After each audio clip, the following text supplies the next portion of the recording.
Hola, muy buenas tardes. Bienvenidos a la sala de conciertos.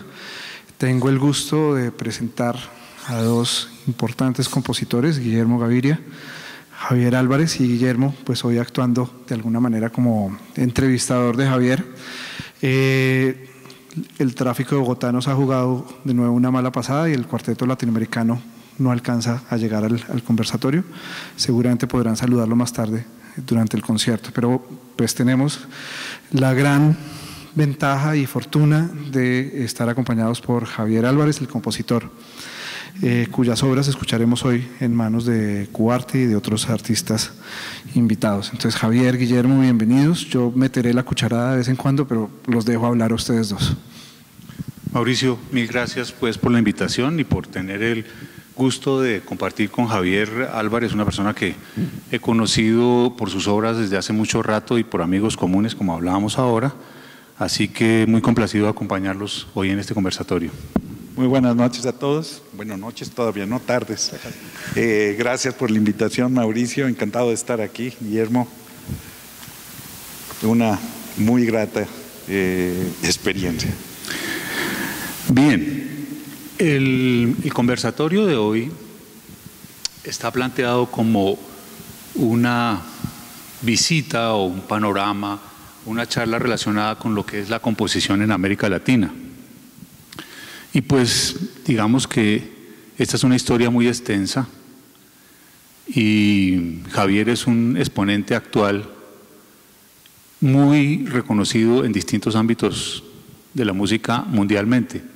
Así que, digamos, el poder contar con la experiencia de él hoy aquí nos va a nutrir y nos va a dar como pistas o ideas de qué es lo que está pasando con la música latinoamericana hoy, lo que ha venido pasando en los últimos 20 o 30 años.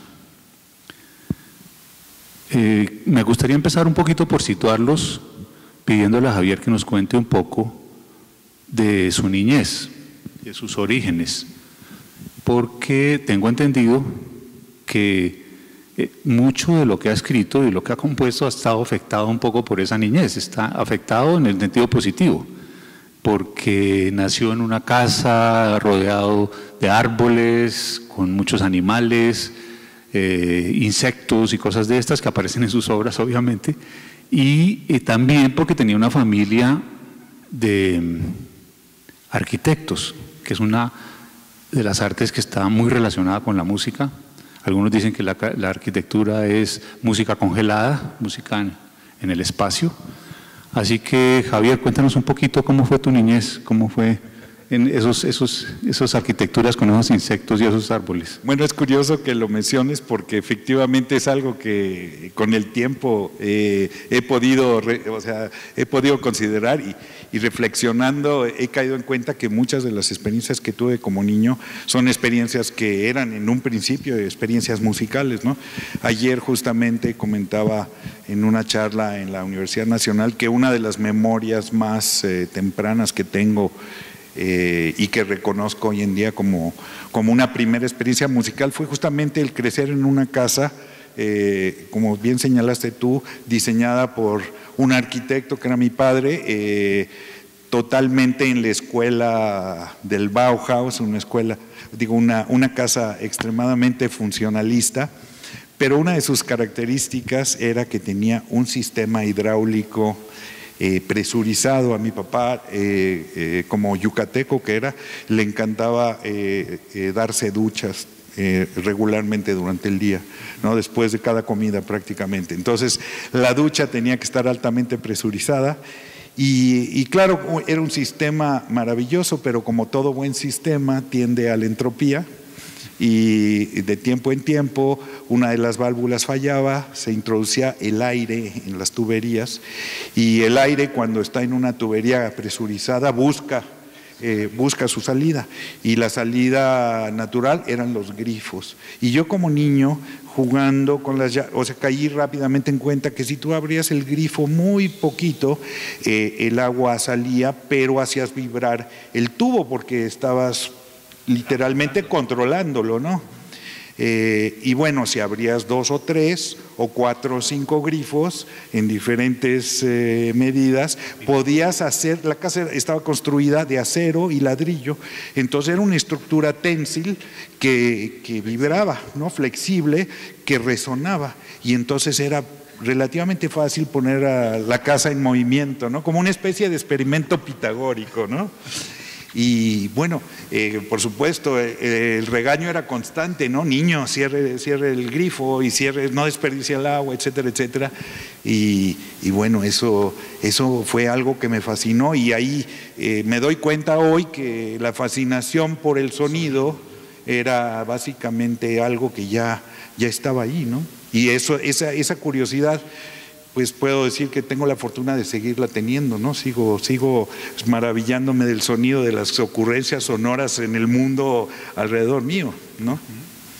Eso es algo, Javier, pero además de esta construcción tan interesante que te permitía esos juegos, tenías un jardín también, que también influye mucho posteriormente en tus piezas.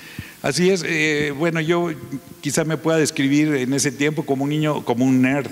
O sea, era un niño retraído, me interesaban, me daban mucha curiosidad los insectos, me siguen dando, colecciono insectos, o sea, no soy entomólogo, pero hubiera podido serlos. Y así es que, bueno, siempre la observación de los insectos también tiene que ver con una experiencia relacionada a mi padre, a mis hermanos que eran arquitectos, porque construían unas pequeñas casitas en los corchos. ¿Se recuerdan ustedes los antiguos salvavidas que estaban hechos de corchos, como unos ladrillos de corcho, perdón?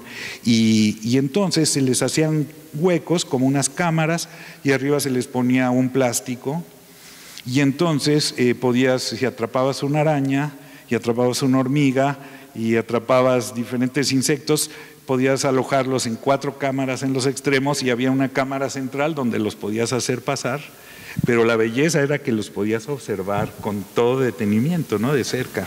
Y bueno, eso fue otra pasión, años hice eso, años.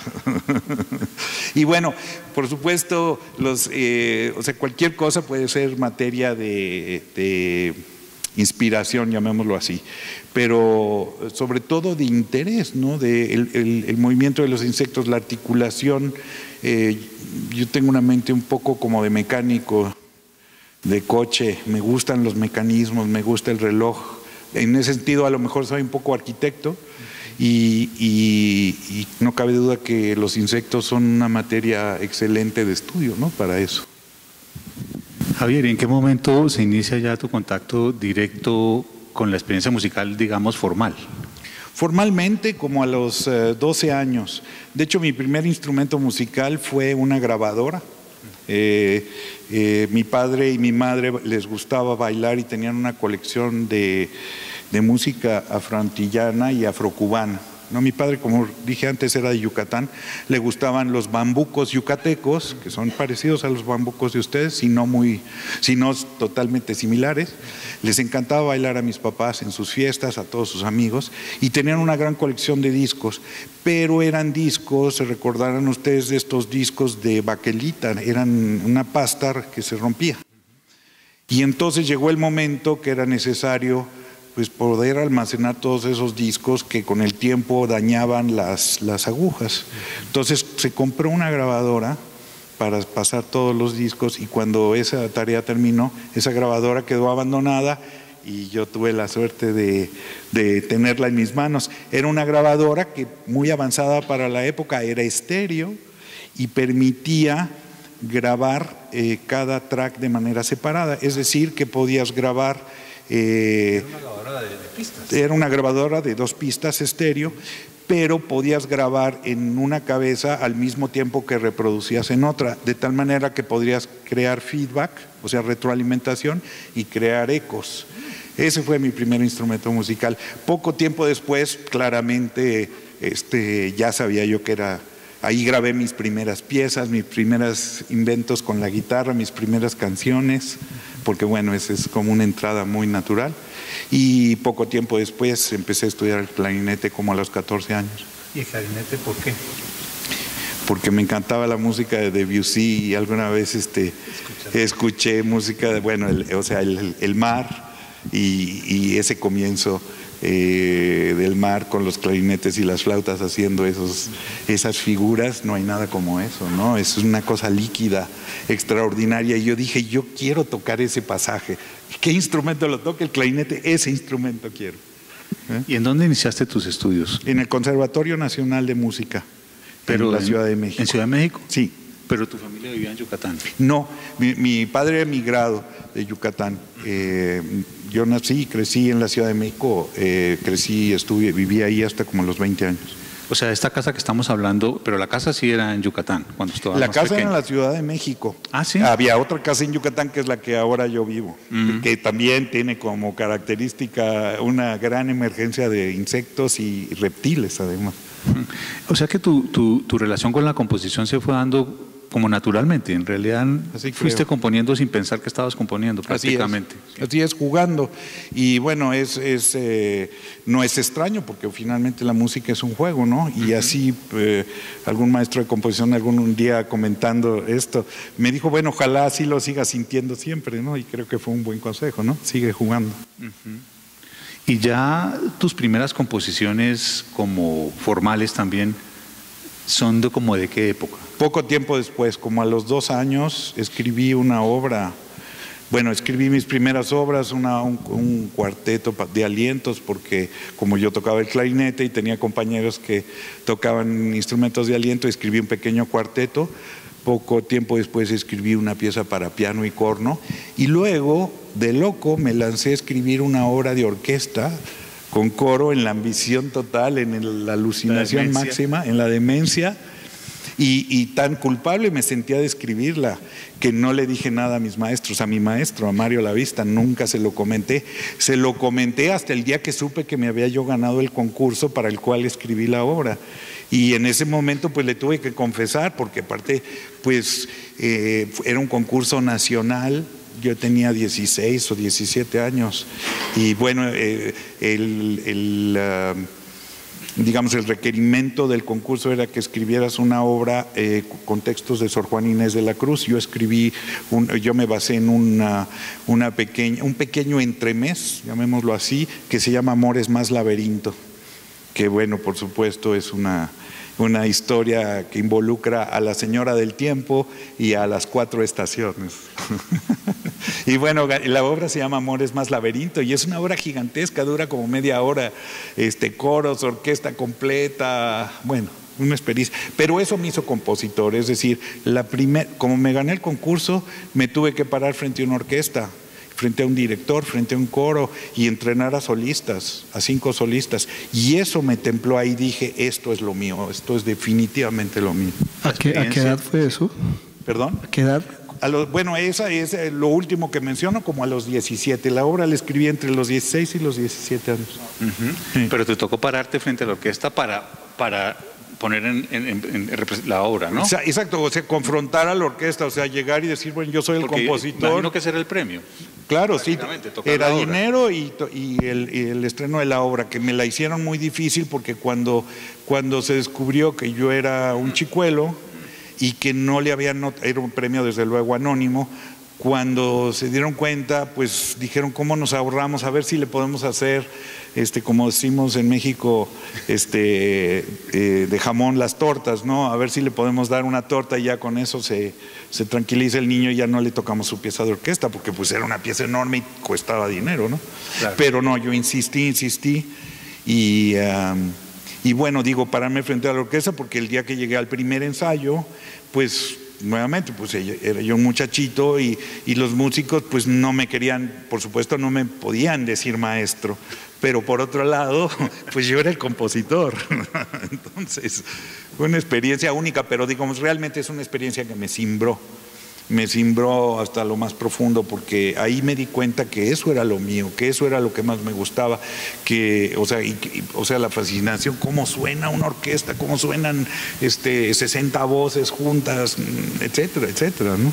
¿Y la obra se presentó? La obra se presentó y tengo una grabación así que milagrosamente se hizo en una grabadora de cassette. O sea, tengo el documento. La obra no se ha vuelto a hacer, pero se realizó, se hicieron las partes en ese tiempo. Hacer las partes se hacían a mano. Y entonces mi maestro me recomendó un copista, que era un chileno, y bueno, copió, era enorme, ¿no? La pieza, o sea, todas las partes de coro, las partes de solista, las partes de orquesta. Ahí me di cuenta el trabajo que involucraba eso, ¿no? ¿Y tú habías escrito la obra específicamente para el concurso? Así es. Eso fue lo que me motivó. Dije, hay un concurso, pues le vamos a entrar, ¿no? Y pues tuve la suerte de ganármelo. Bueno, luego estuviste en el conservatorio hasta un momento, ¿no? Seguí en el conservatorio, o sea, yo seguí con mis estudios, digamos, de bachillerato, etcétera, pero yo empecé estudiando en el conservatorio como a los 13, 14 años. El programa es un programa francés, el del conservatorio, es decir, dura básicamente 7 años. Terminé la preparatoria y el bachillerato y un año después terminé en el conservatorio. Entonces, digamos, ya tenía yo un grado de licenciatura, recién terminado el bachillerato. Y el queridísimo Daniel Catán aparece como profesor tuyo también, ¿no? Exactamente, en esa época justamente. Daniel Catán llega a México como 3 años antes de que yo terminara mis estudios en el conservatorio y se incorporó al conservatorio y bueno, fue una experiencia maravillosa conocerlo. Sí, de hecho la Filarmónica en algún momento tocó alguna obra de Daniel Catán acá. Sí, Florencia en el Amazonas, la suite. Exactamente. Yo tuve la suerte de, como yo era clarinetista y bueno, alumno de Daniel, me embaucó para estrenar su primera obra que se llama Encuentro en el Ocaso. Pero hizo una orquestación para un sexteto. Entonces yo tenía que tocar clarinete pícolo, clarinete bajo, saxofón. Pero ahí, o sea, esa fue una experiencia maravillosa también, ¿no? Tocar la música de un maestro. Sí, indudablemente que la gente, seguramente el auditorio conoce mucho más a Mario Lavista. Claro. Porque su trayectoria es ampliamente conocida en toda la América Latina. Quizás Daniel Catán es un poco menos conocido, pero es un compositor muy interesante, Daniel, y una gran persona. Desafortunadamente murió realmente hace como 3 o 4 años, creo. Así es, sí, una personalidad, un personaje fundamental, digo, para la ópera, sus óperas, que era su pasión, son óperas que yo creo que han marcado un hito realmente en la composición en México, ¿no? Bueno, y como la charla, aparte de tenerte como personaje central, también toca la parte de la música latinoamericana, pues ya empezamos a hablar de algunos de ellos. ¿Qué otra gente estaba contigo en la época que estudiaste en el conservatorio en el distrito? Como compositores. Que estaban estudiando contigo, sí, como de tu generación. Mis contemporáneos, sí, desde luego, bueno, Arturo Márquez, un poco mayor que yo, Eduardo Soto Millán, los compositores que siguen activos.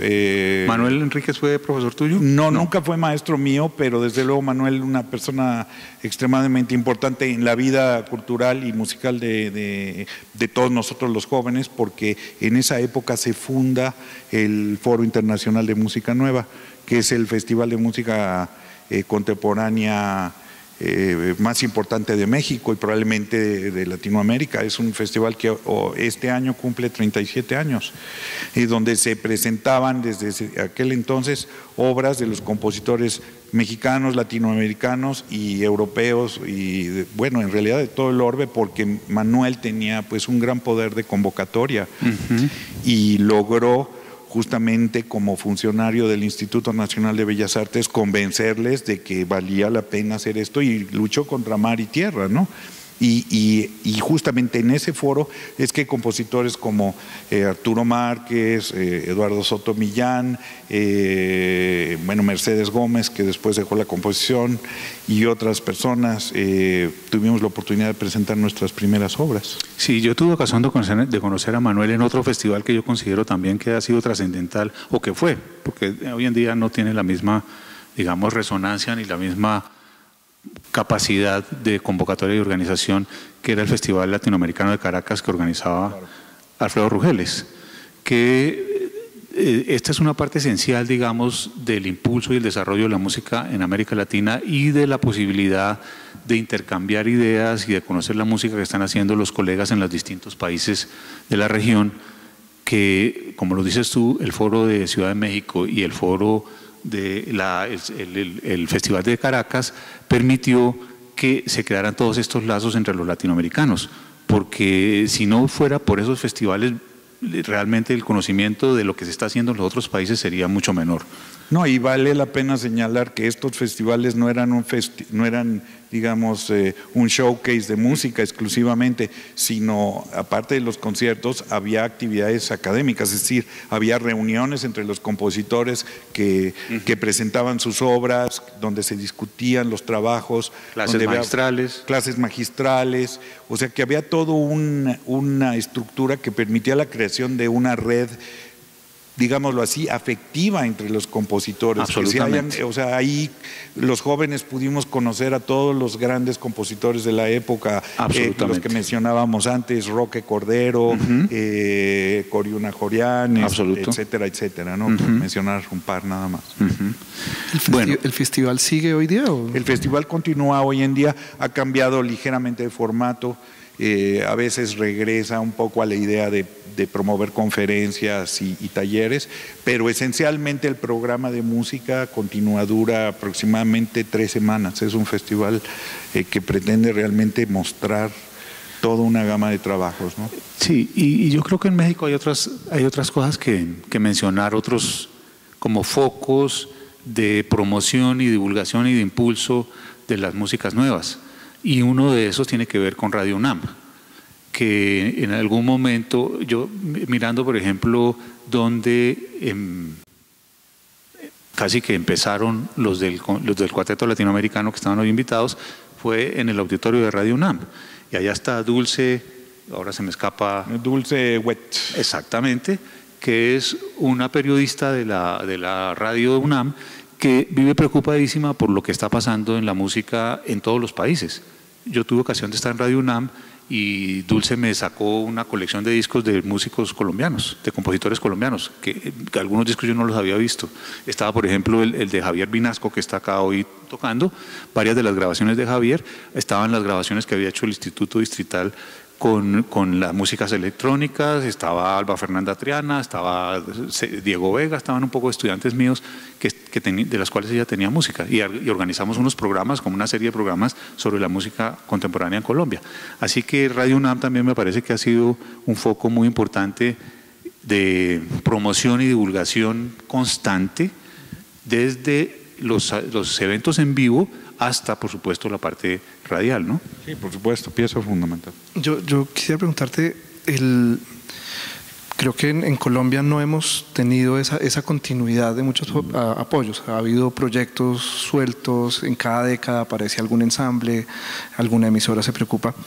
¿Cuál ha sido el efecto de este festival en su desarrollo, en el desarrollo de la música contemporánea y de la escena, de los diálogos, de los entrecruzamientos entre artistas, compositores y sobre todo con el público? Porque lo mencionabas al comienzo, la idea de que sea un juego, componer, y yo, pues que tengo que programar esta sala, a lo que invito siempre al público, como un juego, quiero, ¿no? Encontrar como un juego. Quiero transmitirle al público es venga y diviértase. O sea, la música contemporánea es divertida. Primero que se tiene que divertir eres tú, porque es sacudirse de lo que usted ya conoce y es sorprenderse con algún efecto nuevo, algo que usted no sabía que se podía hacer. Para mí la música contemporánea es muy divertida, pero aquí se siente a veces, el público la siente como muy que toca saber, que toca tener conocimiento para poder aproximarse a la música contemporánea.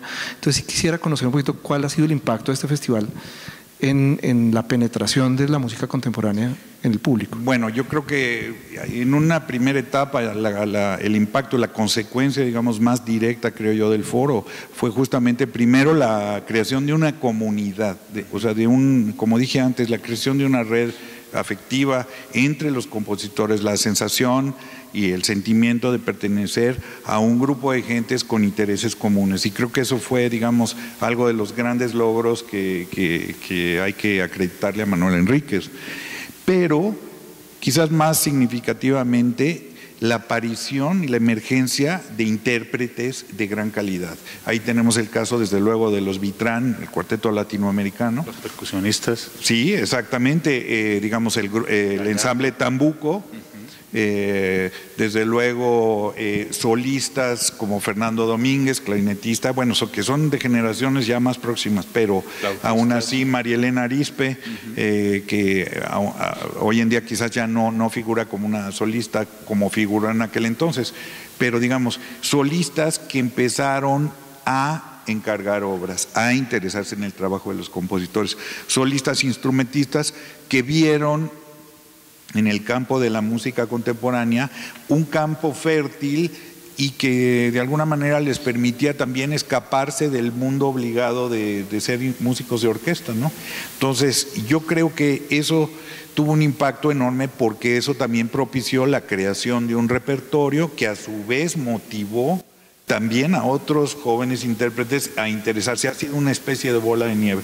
Hoy en día en México tenemos unos intérpretes extraordinarios, ¿no?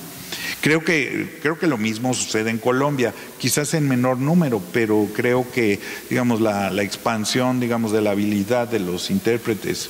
Antes era difícil pensar que un intérprete nuestro tuviera la calidad o la, digamos, la experiencia de un intérprete europeo, y hoy en día sabemos claramente que eso es así o más, ¿no? Tenemos unos intérpretes de primera línea, ¿no?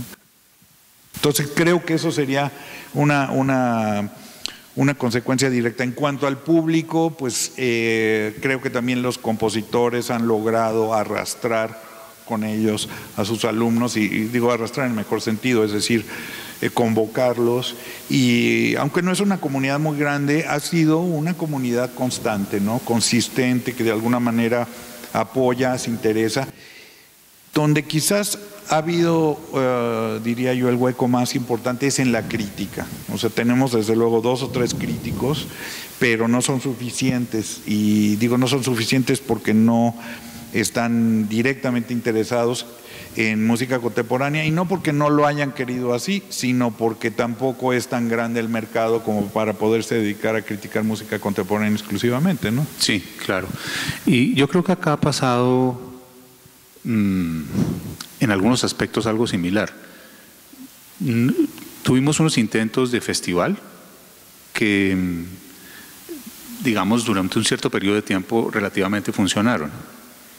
Se extinguieron porque casi siempre son empresas personales en donde no se alcanza a institucionalizar suficientemente, y por supuesto si la persona por alguna razón se cansa o cede en sus intentos o se fatiga realmente de estar cada año o cada 2 años golpeando tantas puertas con tanta dificultad para conseguir unos recursos para poder hacer esos festivales, pues obviamente si se abandona, si esa persona se cansa o se fatiga, como dije antes, pues por supuesto hasta ahí llega el festival.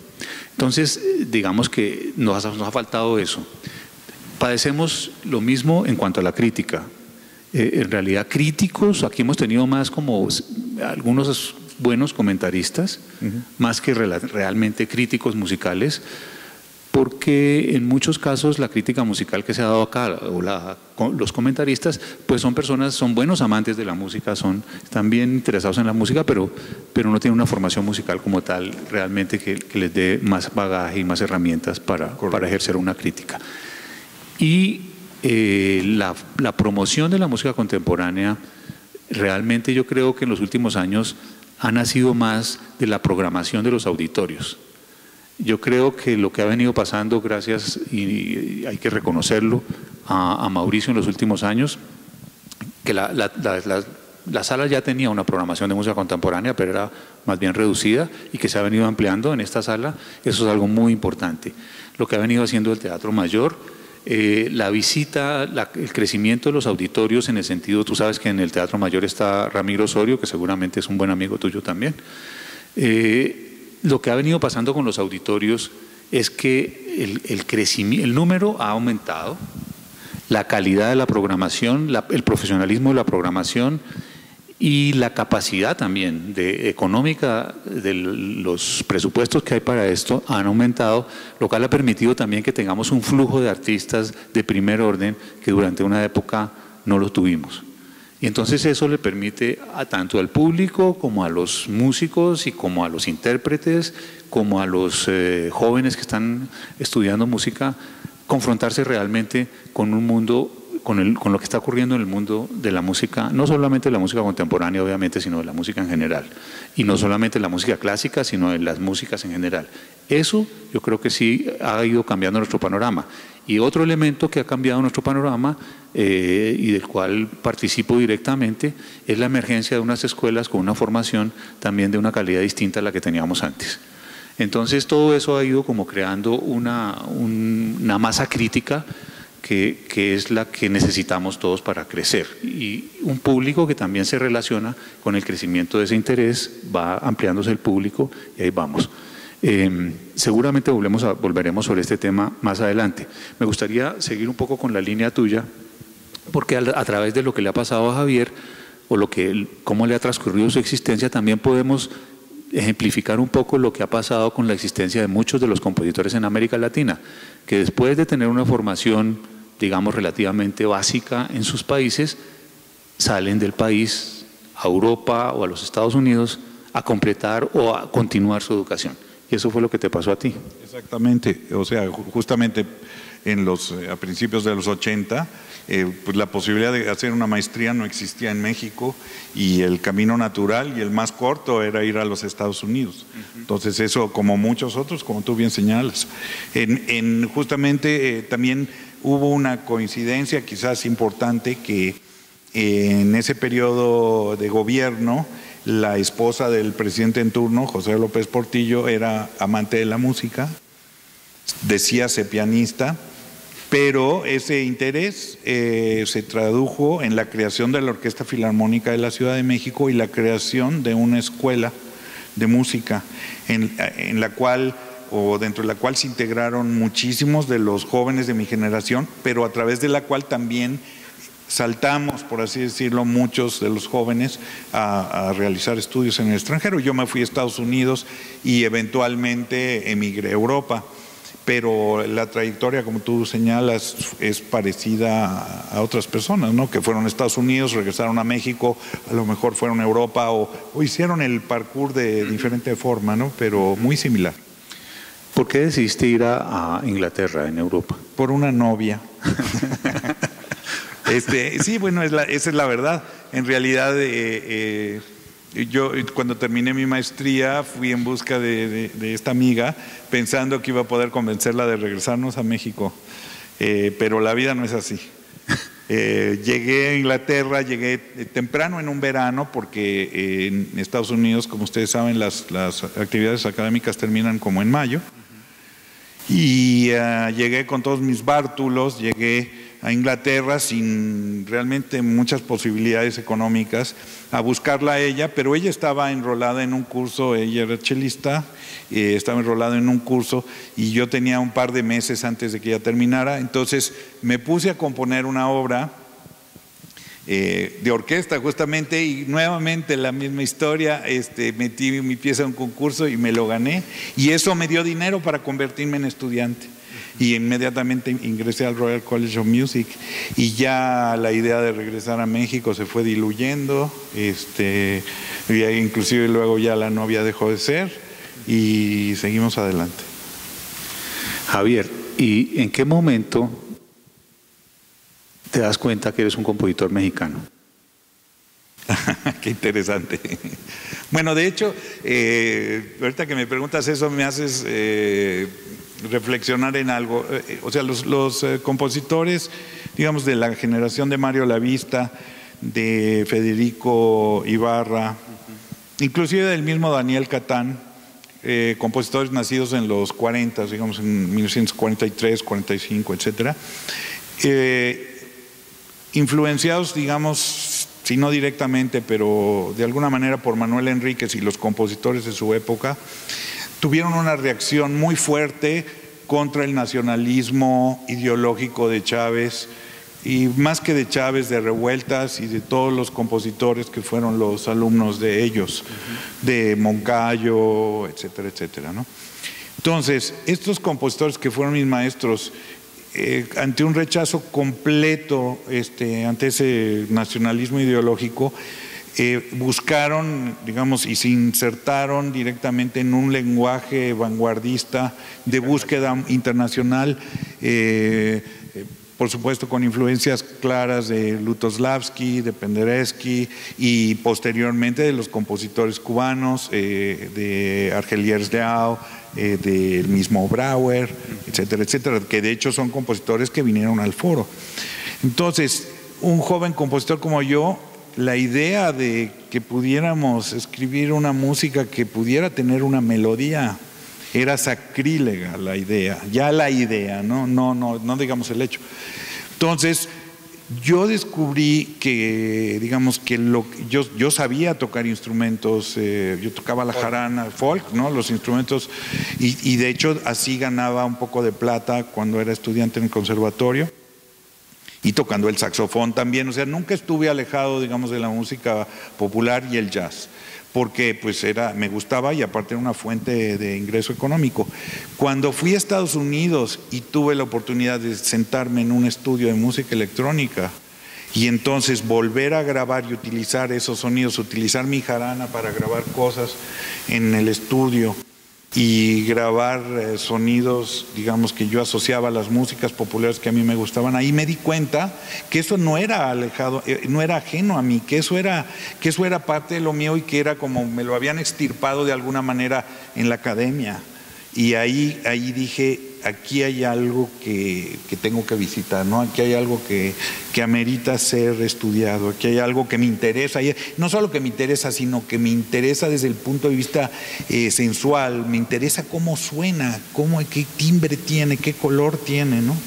Más que digamos la estructuración, más que la estructura de las notas y la estructura digamos de la armónica, etcétera, el color, ¿no? Entonces ahí me di cuenta. Pero esto es interesante también porque me parece que ese reconocimiento, digamos, se da más fuera del país que dentro del país. Cuando la gente está dentro de su propio hábitat, no alcanza a sentir con la misma intensidad ese llamado, ¿no? Sí, yo creo que también tiene que ver con el hecho de que cuando tú eres extranjero también estás desclasado, entonces no tienes una historia. Puedes inventarte, puedes reinventarte porque nadie te conoce. Eso es maravilloso. Exacto, entonces puedes inventar, imaginarte quién eres y quién te gustaría ser y proyectar esa imagen. Entonces, y es fácilmente comprable porque no tienes un pasado, no tienes una historia, no eres hijo de o primo de o amigo de. Sí, y eso permite, como tú bien lo dices, que uno se reestructure y se reformatee, pues, como diríamos hoy, a fondo muchas veces. Porque tienes esa opción. Como digo yo, nadie te está cargando la maleta con todo lo que te dicen, no, pero es que usted es esto y te ponen la maleta al lado, no, pero es que yo no quiero ser y vuelven y te la traen, ¿no? Porque es que tú eres tal cosa. Entonces estás un poco liberado de todo eso y eso te permite crecer muy rápidamente y encontrarte de pronto a fondo, ¿no? Y sobre todo también permite, digamos, encontrar símbolos con los cuales asocias una identidad. Y al crear una identidad, pues también eso conlleva un reconocimiento, ¿no? Sí, y digo una adjudicación, una legitimación. Y fíjate que subrayo esto porque en algunos círculos, acá yo he escuchado en algunos círculos como quejas acerca de los compositores colombianos que emigran y que se van del país y empiezan a hacer sus carreras en otros lados, cuando la nacionalidad o la identidad, digamos, de nación o de comunidad, a mí me parece que está mucho más viva muchas veces en los que están por fuera, que son los que padecen la nostalgia, que son los que están reafirmando una identidad, que tienen que hacer esta lucha por ver quiénes son, que se da como una cosa, digamos, por sentado en los que estamos en el país. Sí, concuerdo. Lo vemos todavía. Hay muchísimos compositores latinoamericanos que viven en el exterior y que tienen total reconocimiento. Alejandro Viñao, Toro Pérez, que es colombiano, creo, que vive en Alemania, sí, Germán Toro. Bueno, pues son figuras. Germán ya es una figura en Alemania y tiene una identidad y es reconocible. No sé si no sé si se ha preocupado por mantener su vínculo con Colombia. Yo sí me preocupé, a mí sí me preocupó. Yo siempre vine prácticamente todos los años de regreso a México porque me interesaba. Yo siempre he sido maestro, siempre me gustó enseñar. Entonces siempre vine a México a dar clases y a involucrarme y nunca perdí el vínculo. No sé si lo han hecho Germán o si lo ha hecho Alejandro Viñao, me parece que no, que ese sí es un error, porque entonces creo que vives en una burbuja autocreada que se vuelve otra quimera, pero bueno, es totalmente válido, ¿no? Desde luego. Bueno, tú viviste muchos años en Londres. Sí, en Inglaterra, en Londres, 25 años. Imagino que también en algún momento es muy difícil, aunque hayas mantenido este vínculo, quizás eso facilitó tu decisión de regresarte a México. Pero hubo un momento en que tomaste la decisión de esos 25 años cerrar ese capítulo y regresar a tu país. ¿Qué fue lo que te motivó a eso y qué fue lo que, si se puede? Sí, no, totalmente. Justamente lo comentábamos hoy con Moisés Beltrán, compositor y maestro. ¿Catalán? Sí, exactamente, radicado aquí en Bogotá. Lo comentábamos porque tuvimos una experiencia similar en diferentes tiempos. A mí me pasó que después de muchos años, probablemente después de 15 o ya casi 20 años, me encontré en una situación. Yo daba clases en una universidad en Inglaterra. Yo había fundado el departamento de música junto con otros compositores y músicos en una universidad científica. Fui avanzando, digamos, hice todos mis pininos académicos, aparte de mis pininos, digamos, de carrera. O sea, pasé por los concursos, pasé por las audiciones, los ensambles tocaron mi música, etcétera. Me empecé a volver parte del mobiliario. Y me di cuenta, un día caí en cuenta que académicamente el paso que seguía era ser, como se dice en Inglaterra, el profesor de música. Iba yo a ser la cabeza del departamento. Y ahí, en ese momento, pude ver cómo iba a ser mi vida. O sea, la pude proyectar, pude ver que, 5 años, a cumplir 50 años, la orquesta de la BBC me iba a hacer un encargo y me iban a hacer un homenaje y enterrarme y next. Y el que sigue. Exactamente. Y que London Sinfonietta me iba también a hacer un estreno y next. Y así que, bueno, luego iba yo a comprar una casa en el sur de Francia con mis ahorritos de profesor de universidad. En un clima más benévolo. Exactamente, y entonces iba yo y bueno, la puntilla fueron el nacimiento de mis hijos. Y, o sea, cuando me di cuenta que mis hijos pues empezaban a ser ingleses, dije no, y mi esposa también, mi esposa es argentina. Y a los dos nos empezó a entrar una inquietud muy grande de perder nuestra raíz. Y aparte de que nuestros hijos fueran... pues que no tuvieran la experiencia de vivir en Latinoamérica con todos sus problemas y con todas sus problemáticas y con todas sus angustias y con todas sus maravillas, ¿no? ¿Cómo no iban a comer tacos en el mercado? ¿Cómo no iban a probar el chile habanero? O sea, parecen cosas banales, pero justamente, claro, por supuesto, y no poder tener esas experiencias, porque habíamos visto otros amigos viviendo esa experiencia, ¿no? Ya expatriados. En ese momento te vuelves un expatriado. Entonces ahí yo empecé activamente a buscar la oportunidad para regresar a México. Esa oportunidad no se dio, estaba difícil, muy difícil. Me quise repatriar a través del sistema del Consejo Nacional de Ciencia y Tecnología para ver si podía regresar bajo un esquema académico imposible. Y entonces me di por vencido, y cuando como que ya me tranquilicé, justo se dio la oportunidad. La casa que teníamos en Yucatán dejó de estar rentada y tuvimos la oportunidad de ir ahí a pasar unas vacaciones. Conocí al rector de una universidad y comentando en una comida, tomando cervezas, le dije, oye, ¿a poco no sería fantástico hacer una una carrera para músicos, pero para compositores que quieran componer música para cine aquí en Yucatán, puesto que Miami está cerquísima, puesto que Houston está cerquísima, puesto que San José está cerquísima, más cerca que la Ciudad de México. No podríamos hacer una cosa fabulosa. Montamos unos estudios maravillosos y bueno, le encantó la idea. La idea no fructificó, pero eso llevó a que me solicitara el gobierno del estado que fuera yo asesor para la creación de una Universidad de las Artes ahí en Yucatán. Y eso fue ya realmente el anzuelo. Me vine, mi esposo me dijo, si no nos vamos, si no te vas, no te lo vas a perdonar nunca. Y vas a pasar toda la vida añorando México, vámonos. Nos venimos a México. Eso sí me dijo, no vendamos la casa. Entonces emigramos, regresamos a México.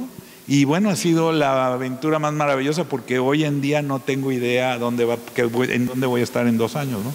Y eso y lo comentamos con Moisés, eso es quizás algo necesario, cuando menos yo lo veo así, para poder tener una vida emocionalmente rica, una vida creativa, donde no hay fronteras visibles, ¿no? Sí, hablabas de lo de la creación de una escuela de composición para medios, ¿no? Para música, para cine, lo cual me dice por alguna parte que tienes algún alma de empresario, porque digamos aquí ya estás pensando en la industria, ¿no? Y en componer para la industria. Claro, y encontrar una manera para que la gente tenga una manera de vivir, ¿no? Mira, en realidad lo pensé así porque era una universidad marista y no, o sea, digamos que no me iban a comprar la idea del arte, el arte por el arte. No, me iban a comprar la idea del arte por algo. Y bueno, esa fue la que se me ocurrió, o sea, pero no creas, no soy para nada empresario. Una pregunta, volviendo un poquito a Inglaterra, esos 25 años a nivel estético, ¿cómo describirías qué salió de ese momento para ti como compositor? Bueno, es muy interesante lo que preguntas porque al encontrarme inmerso en una escena, digamos, musical en donde se podía dar un quehacer experimental, me aboqué justamente a experimentar, a hacer obras justamente explorar este elemento que identitario de las músicas populares, del color de la música jarocha y de la música de los llanos de México, etcétera, y buscar justamente investigar en esa dirección. Ahí era una flor que crecía rápido. ¿Por qué? Pues porque yo era de los pocos que había. En ese sentido, eso me ayudó y estéticamente me pude como ubicar en un lugar que era el mío propio, ¿no? Me pude salir con la mía. Y eso me permitió también pues poder ir a otros centros. Fui al IRCAM y fui al JRM, donde propuse obras que ningún otro compositor hubiera propuesto. Y no solo, que a lo mejor las hubieran propuesto, pero no se las hubieran aceptado porque no se sentía genuino. Entonces, en ese sentido, pude explorar y llevar, digamos, ese lenguaje en esa dirección realmente bastante adelante, ¿no? Por otro lado, siempre he sido, yo como soy clarinetista de origen, yo soy músico del escenario, a mí la escena me encanta. Entonces nunca he tocado en orquesta, toqué profesionalmente el clarinete muchos años, lo sigo aún tocando. Y yo nunca abandoné la música instrumental. Entonces tuve una especie de personalidad dividida durante esos 25 años porque componía yo música súper experimental, acusmática, electroacústica, y híbridos y obras mixtas en Inglaterra y en Francia, y para México componía yo cuartetos de cuerdas, piezas para orquesta, piezas para conciertos para solistas. ¿Cómo se mantenía ese vínculo con México estando tanto tiempo por fuera? Bueno, en parte a través de la emergencia del Fondo Nacional para la Cultura y las Artes, a través del cual los compositores mexicanos tuvimos acceso a becas becas de trabajo, ¿no? Entonces eso, al ser miembro del Sistema Nacional de Creadores y teniendo un salario, digamos, por un periodo de tiempo, eso permitía invertir, decir, bueno, voy a México y hago un curso, ofrezco un curso, siempre asociar una visita a México para hacer una actividad que también a su vez interesaba al FONCA. Entonces, bueno, eso ayudó muchísimo a mantenerme vinculado, ¿no? Pero también propició, en respuesta a tu pregunta, esa personalidad dividida, ¿no? Definitivamente. Y hoy estaba en la Javeriana, casualmente, hablando con una clase acerca de proyectos y les decía lo importante que son las relaciones en este trabajo cultural, o sea, que al final uno no trabaja solo, uno trabaja en colaboración con compositores, intérpretes, organizaciones, gestores, abogados, o sea, de todo. De este paso por Inglaterra de tanto tiempo, ya hablamos pues de los compositores en México y de los intérpretes, esa relación, algunos nombres de esas relaciones que se dieron y algunos ejemplos de la magia que surge de esos encuentros. Bueno, por ejemplo, mantengo una relación muy cercana con la London Sinfonietta, con el New London Chamber Choir, con un coro. Les he seguido escribiendo obras. Y en Francia también, con el INA, el GRM, el Grupo de Investigación Musical, con Radio Francia, con la BBC. O sea, son fuentes de trabajo importantísimas para mí, siguen siendo. Ahora, nada más que ahora estoy de este lado. Y mucho más cómodo porque de alguna manera ya no entro en esos proyectos por la puerta lateral, ya puedo entrar más o menos por la puerta principal. Y eso, pues lo agradezco también porque pienso, bueno, pues también es fruto de la dedicación, y no quiero sonar presuntuoso, pero para ser artista, para ser compositor, pues se sacrifican cosas, ¿no? Y yo he sacrificado muchas para poder hacer las obras que he hecho. Entonces ahora digo, bueno, pues está bien. O sea, lo que venga lo recibo con gracia, ¿no? Y lo agradezco, ¿no? Javier, tengo dos temas más que me gustaría tratar contigo. Uno es el de la relación con los intérpretes y otro es el de la educación. Empecemos por el de la relación con los intérpretes. Yo en mis notas anoté algo tomado de algunas de tus entrevistas en donde dices, me interesa la relación con los intérpretes, me interesa incluso cómo va a reaccionar el músico al ver la partitura. Quiero que mi obra sea atractiva para quienes la tocan, por supuesto. Porque si no pones a los músicos de tu lado, entonces tienes la pelea perdida. Cuéntanos un poco de eso. Bueno, es tal cual. O sea, yo creo que nuevamente me paro como intérprete porque yo tengo un lado de intérprete. Y la interpretación es el momento de legitimación de una obra. O sea, si una obra va a legitimarse es a través de la interpretación. Y el intérprete pues es el artífice. Es decir, que yo no veo como compositor, no puedo ver al intérprete simplemente como un vehículo, lo tengo que ver como un cómplice. Es decir, es una extensión, si tú quieres, del espacio creativo que uno se va haciendo, o sea, de la personalidad creativa que se va haciendo. Tal es el caso, y lo he dicho mucho estos días, el caso de mi relación con la percusión, con los percusionistas. O sea, los percusionistas, en particular Tambuco, en particular Ricardo Gallardo, nuestra relación es una relación de colaboración extraordinaria, porque ellos también, los percusionistas también son compositores, porque tienen que inventarse su instrumento cada vez. Entonces, para mí es esa vinculación, ese proceso de trabajo con el intérprete es fundamental.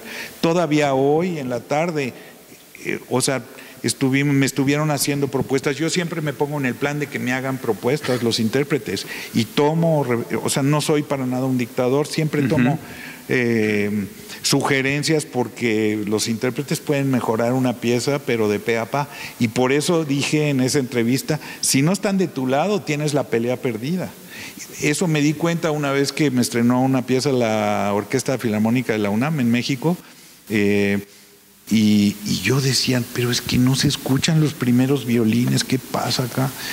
Y bueno, me salí de la sala y entré por atrás y me coloqué detrás de los primeros violines, y estaban todos los primeros violines pasando el violín así, suavecito, suavecito.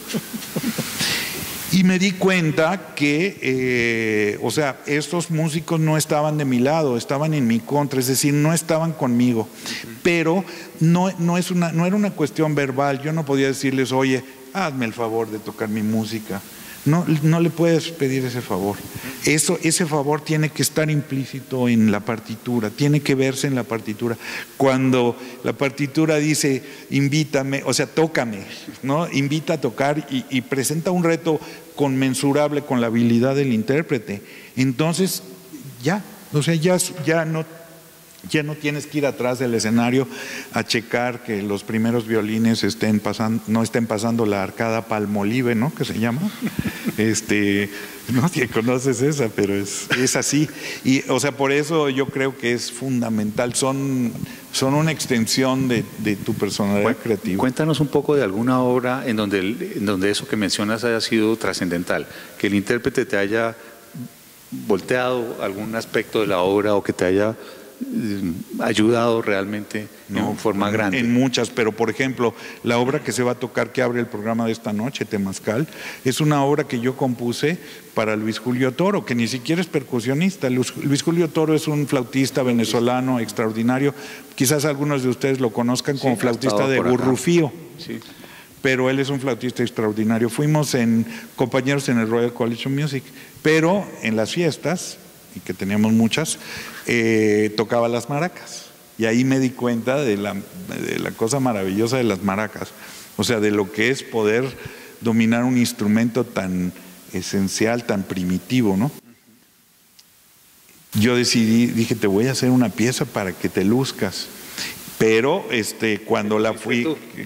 Yo me puse el reto, pero lo que pasó ahí fue que, o sea, la fuimos construyendo juntos. O sea, yo fui componiéndola, pero yo lo convocaba y trabajábamos juntos. Yo decía, eso que estás tocando ahí, a ver, espérame, a ver cómo eso, ok, lo vamos a grabar, lo voy a analizar, etcétera.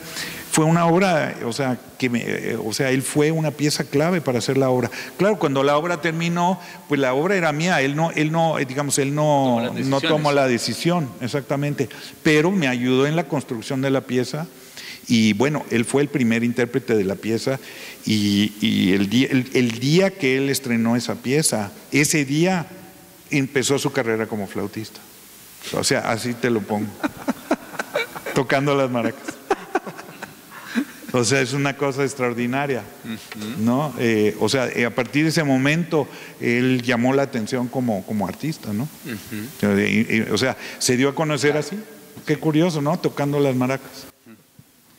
Y en la parte de las cuerdas, no están acá los del Cuarteto Latinoamericano, que no creo que hayan llegado todavía, pero creo que ellos han hecho un gran trabajo de colaboración con muchísimos compositores. Sí, así ¿Cómo es. han trabajado ellos contigo? Bueno, mira, en el caso de ellos somos compañeros y amigos desde esa época del conservatorio, de los 14 o 15 años, ¿no? Tocamos en la orquesta del conservatorio juntos. Hemos crecido juntos, tenemos prácticamente la misma edad, excepto Saúl, que es el primer violín, que es un poco menor, pero aún así hemos sido compañeros todos. Metro Chabacano, una de las obras que van a escuchar ustedes hoy en la noche, que es una obra que yo no escribí para el Cuarteto Latinoamericano, es más, no la escribí para nadie, fue una obra que yo escribí como un regalo de Navidad a mis padres. Pero Álvaro, que es chelista del cuarteto, se encontró en una fiesta en la que yo traje ese cassette y toqué la obra en una fiesta sorpresa. Y Álvaro me dijo, la tienes que hacer, la tienes que transcribir para cuarteto de cuerdas. Y yo lo taché de loco, le dije, ¿cómo crees? O sea, olvídalo, eso es una obra en sol menor, o sea, ¿cómo no? O sea, para nada, ¿cómo crees? Eso no representa mi trabajo. Me insistió y lo dejó pacientemente. 2 o 3 años después, un amigo común, Marcos Límenes, que es un artista plástico, consiguió un encargo del sistema colectivo de transporte colectivo, el metro, para financiar un proyecto de una escultura cinética, y con parte de ese encargo me encargó a mí la transcripción de la obra. Hice la obra y el cuarteto latinoamericano tomó la obra y la hizo suya, y desde ese momento hasta el día de hoy la han tocado por todos lados del mundo. Y la han transformado en la pieza que es, porque ellos fueron los primeros creadores de esa pieza, y con ellos fuimos de alguna manera moldeando lo que hoy en día es, si tú quieres, las sutilezas de la pieza, el mismo tempo, la velocidad a la que se toca la pieza. Ellos son los que la impusieron, ¿no? Así ha sido fabuloso esa colaboración, y lo chévere con ellos es que han hecho esto también por gusto. Nunca ha habido absolutamente ningún intercambio de plata entre ellos y yo, ¿no? No, porque, bueno, fíjate que ahí en esa parte de la financiación mencionaste una cosa que es el sistema, el FONCA, ¿no? Sí, así es. Que ha apoyado mucho. Acá, afortunadamente, Ramiro Osorio, cuando fue director de Colcultura, que era el Instituto Colombiano de Cultura, y luego cuando fue ministro en la Ley de Cultura, pero ya desde el Colcultura en los 91, 92, creó una serie de estímulos bastante semejantes a los que él conoció y había visto en México. Entonces eso ha ayudado también a que se haya producido bastante obra y que hayan un número muy importante de compositores recibido esos apoyos. También está pasando con los intérpretes. Nosotros nos hemos demorado un poquito en ir creando esta comunidad donde los intérpretes trabajan de la mano con los compositores, pero también se está dando ya. Y todo eso es fundamental realmente para que la calidad de lo que se está haciendo sea la mejor, y que se vaya divulgando suficientemente toda esta música, porque es distinto para un intérprete el tocar una obra con la cual ha colaborado en su construcción que cuando le llega la partitura en frío, ¿sí? Bueno, entonces sí, eso también es otro de los aspectos, digamos, que uno tendría que tener en cuenta para fomentar y desarrollar la composición musical en cualquier parte, ¿no? Lamentablemente no tenemos a los del cuarteto, porque ellos podrían realmente ilustrarnos, aportarnos mucho sobre esto, ¿no? Desde esa perspectiva, ¿no? Desde mi punto de vista, reitero lo dicho, el solo hecho de que ellos se hayan apropiado de la obra y la hayan no solo tocado, sino gradualmente presentado una versión, digamos, llamémosla así, definitiva, hace que la obra pues se legitime y que tenga una vida propia, ¿no? Claro, y lo mencionas también con relación a otra de las obras que se van a escuchar en el programa de hoy, que es el cuarteto con clarinete, ¿no? El quinteto, sí, sí.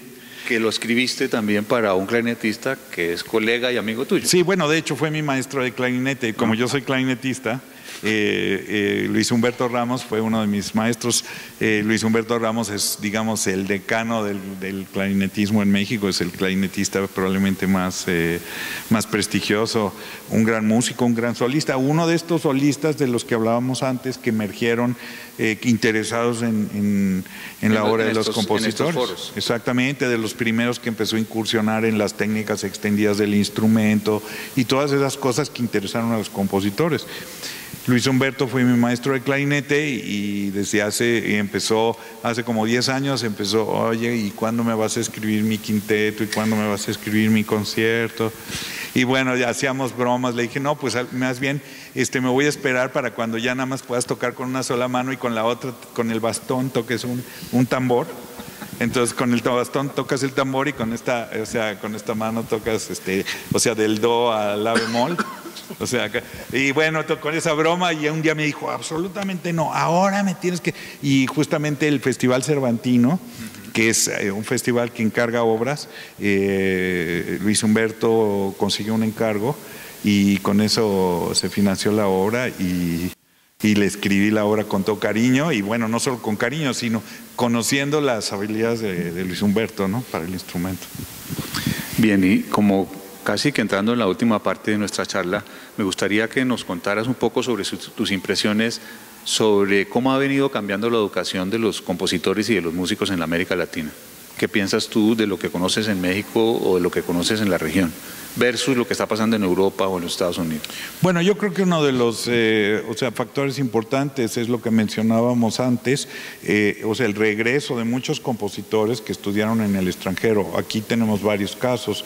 El caso, por ejemplo, de Jorge García en la Universidad de los Andes, o el mismo Armando Fuentes, que es director del Departamento de Música. Gentes con una preparación, magnífica preparación, que están... que regresan con el entusiasmo y que lo transmiten inmediatamente a sus alumnos. En estos días que he estado acá, pues he visto realmente alumnos interesantes con ideas propias, en busca de una voz. Eso me llama la atención. Yo a sus edades no estaba pensando en encontrar una voz propia. Y siento que ese fenómeno es un fenómeno que se está dando en México también.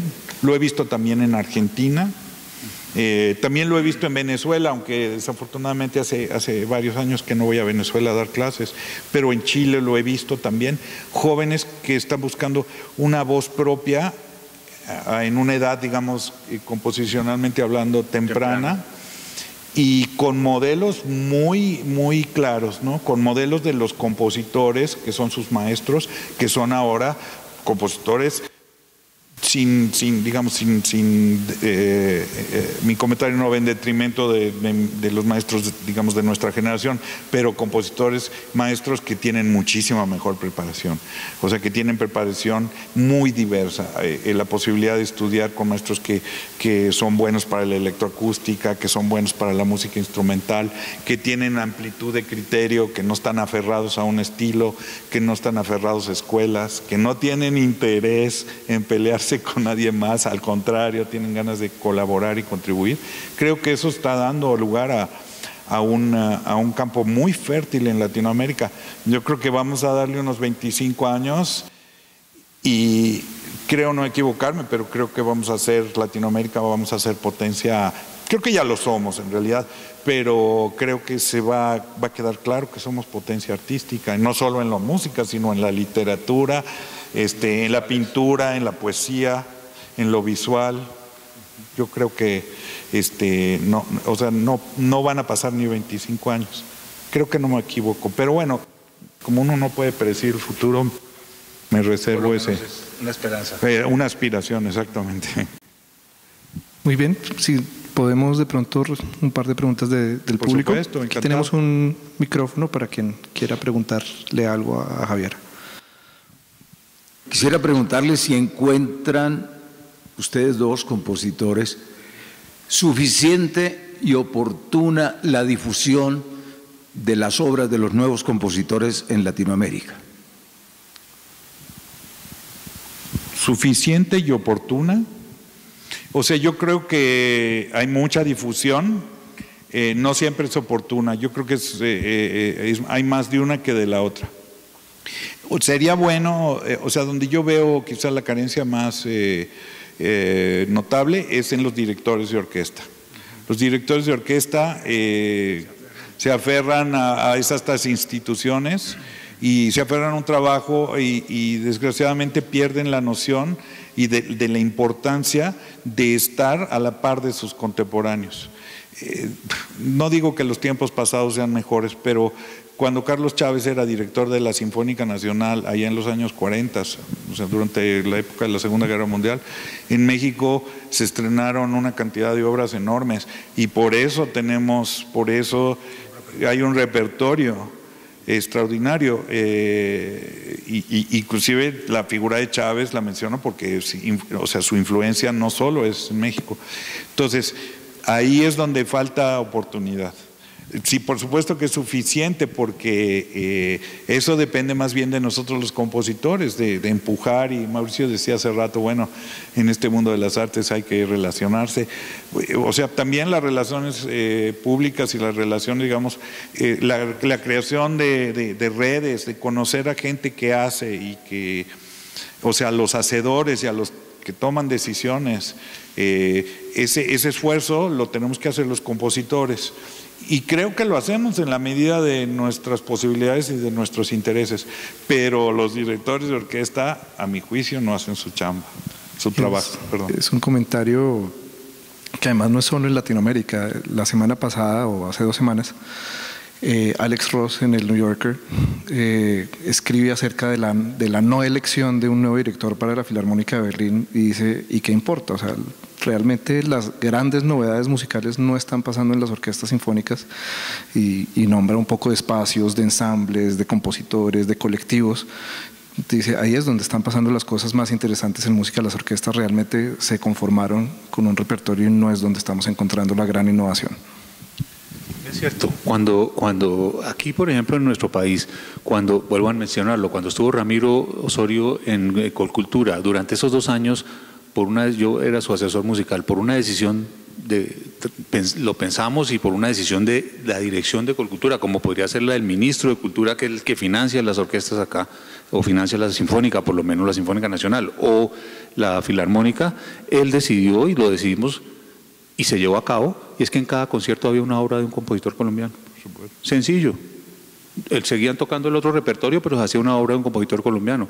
Y durante 2 años se tocaron 40 y pico de obras, y son 5 discos, que es lo único que existe como grabación de música sinfónica colombiana de compositores colombianos. Después, nosotros terminamos el periodo de Ramiro como director y yo como su asesor, y al otro día dejaron de tocarlo.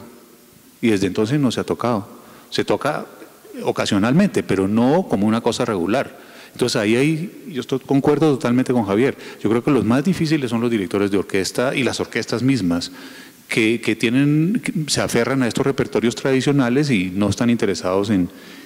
Implica trabajo, ¿no? Implica, por supuesto, enfrentarse a obras nuevas, y muchas veces son obras que se tocan una sola vez y que exigen una cantidad de trabajo de los intérpretes que no va a ser recompensado, porque a eso no le pueden sacar provecho reiteradamente. Si yo me estudio una de las sinfonías de Beethoven, sé que eso lo voy a tocar N veces en la vida. Entonces es algo que me va a rendir, digamos, desde el punto de vista más práctico y más funcional. Totalmente, pero ni siquiera eso es cierto. Sí, o sea, hace poco, en febrero, conocí a este director de orquesta, es peruano o nicaragüense, no me acuerdo.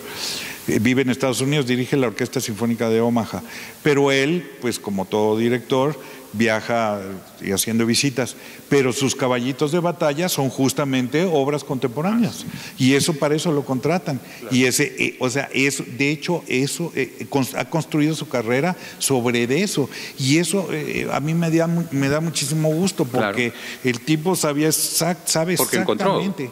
Claro, él se dio cuenta de esto. Encontró su nicho, claro, y lo respeta y está interesadísimo. Cuando hicimos este ciclo de compositores colombianos con la Sinfónica durante esos 2 años, y que luego se grabaron en 5 discos, el director de la orquesta se llamaba Federico García Vigil, un uruguayo, que se opuso a este proyecto. Si no es porque es una decisión vertical del director de Colcultura, Ramiro Osorio, no lo podemos hacer. Terminó su trabajo acá en Colombia y se fue al Uruguay. ¿Y qué hizo? Eso. Claro. Y entonces se convirtió en héroe nacional. Pues sí. Porque todos los compositores, toda la prensa, los críticos y todos reconocían una labor que nadie había hecho, que él había llegado a hacer allá, y aquí no la quería hacer. Claro. Tocó verticalmente obligarlo. Mencionamos eso, y eso es nada más un aspecto. Hay muchas maneras de ser músico y hay muchas maneras de ser compositor. Afortunadamente hay otras avenidas, y quizás en otros ámbitos, digamos, que en donde converge la música con otras artes, hay también otras oportunidades. Ahí también falta apoyo, y que nosotros, los artistas y el público que seguimos a los artistas, ayudemos a que esas convergencias se den y apoyemos. O sea, cuando vamos a un museo y hay una instalación de un artista sonoro, bueno, pues apoyarlo también, porque también esas convergencias son las que van, digamos, acorralando y ampliando el margen de difusión y de apreciación y valoración de lo que tenemos. Y yo creo que parte del problema, sí, o sea, de los problemas que señalamos, tienen que ver con el hecho de que en realidad no conocemos quiénes somos, no sabemos quiénes somos. En México, la mayoría de la gente, pues, o sea, sabe quién es Gabo, naturalmente, sabe quién es Elena Poniatowska, sabe quién es Carlos Fuentes, sabe quién es Juan Rulfo, pero no sabe quién es Mario Lavista, no sabe quién es Federico Ibarra, no sabe quién es Francisco Zumaqué, no sabe quién es Blas Emilio Atertúa. O sea, ahí vemos una tendencia, digamos que en el colectivo cultural que nosotros tenemos que combatir, ¿no? Y bueno, el hecho, por ejemplo, que en una sala tan maravillosa como esta se haga música de los compositores vivos, bueno, es una maravilla, ¿no? Es justamente, o sea, va en esa dirección, ¿no? Con ese importantísimo comentario.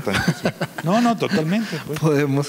Yo creo que podemos dar cierre para continuar ya con el concierto. Perfecto. Guillermo, muchísimas gracias Mauricio, por preparar esta deliciosa entrevista. Gracias a ustedes. Javier, pues felicitaciones, estamos muy contentos de tener tu música aquí en la sala. Ya la habíamos tenido, pero además que nos acompañes en esta ocasión, creo que hace de este evento gracias, algo Guillermo. muy especial. Javier, un gusto. Encantado de platicar con ustedes. A todos, muchas gracias por venir. ustedes. Espero que se queden al concierto, que es ahorita a las 7:30. Muchas gracias.